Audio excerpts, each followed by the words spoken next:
all I knew was soccer, so like my dream was like, I'd love to be a soccer player, but I never knew how I could make that dream possible. Because obviously you stay in a refugee camp, nobody has ever become a soccer player as a refugee.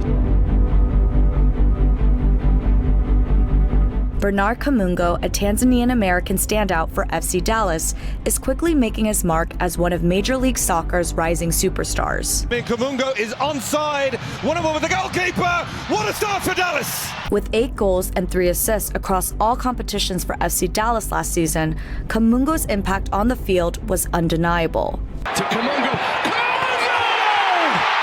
But before the stadium lights and cheering fans, Kamungo grew up in a refugee camp in Tanzania, where life was defined by hardship and hunger. I started playing as soon as I could walk. I think that's when I started playing soccer. That's the only thing I knew at the time. My parents, who kind of have like balloon all over the place, so I kind of used those balloons just kick out the ball. When I was a kid, I think I just had to find something just to kick around. And obviously growing up, the only thing I used to watch people play was soccer, and I fell in love with the game from a very young age. We couldn't afford, buying a soccer ball, so we had to find a way to make our own soccer ball.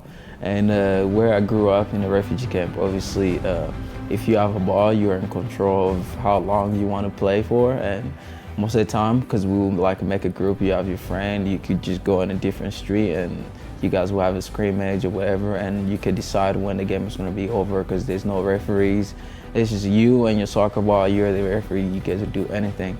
So just having that power of controlling all these small things was very important to us. So we found a way to just have your own soccer ball and make your own rules. In 2016, Kamungo's life changed when his family resettled in Texas through the International Rescue Committee.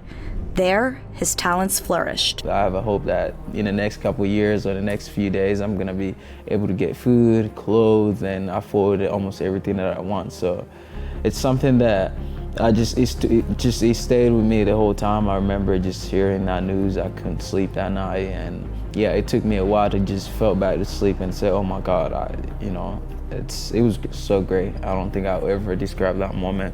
It's the best feeling I've ever felt in my whole life. So obviously, one of my dreams was to make sure I can eat every day and afford, just having food and having clothes, and just be able to have these small things that to other people is not that important, but to us, it was very, very important. I want to make sure my family, my dad, my mom, they'll be able to afford paying for anything for us. As a kid, you always want these small things, and if your parents are not able to give you those, you feel like they're not, they hate you or something like that, but it's just the fact that they just can't afford it. I was like, oh my God, I can't wait till I get to Texas. I'm gonna eat so much and nobody's gonna stop me. And obviously we got to Texas, walked in the house, the fridge is full of food, and I was like, oh my God, let me get into this. And I tried to eat the food, but it tastes so different. I couldn't eat as much as I wanted to eat, so that was one of the surprises. I've never thought I'll get to a point where I'll see food and not being able to eat it. I'm like, how come? I was crying to get this, and now I got it. Now I can't even eat. So it was tough to get used to eat American food,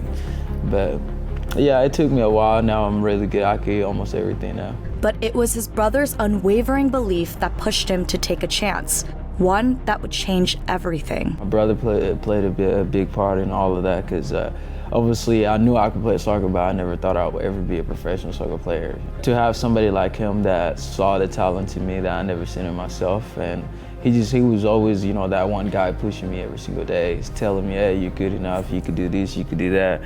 And I remember I was playing video games with my friends and my brother around, and we received a call from one of the FC Dallas manager. They're like, hey, this is Bernard. We're calling about you coming to join our academy for a few weeks so we can try out for you to sign with that team or whatever. So it was like, at that moment, I was speechless. I didn't know what to say. So I remember it was on loudspeaker. I told my brother, he was screaming. He's like, I told you, and I'm like, oh my God, this is great. Back as a kid, I never had any of this, just being able to have my own place, where I could stay, or have food, or clothes, changing every single time, or I could take a shower whenever I want. But at the same time, looking back at how hard it was for me and my family to just for my family to feed me and my siblings is very tough. And sometimes you go without having that meal, just probably just drinks, I guess. You just drink water and some fruits and you sleep. So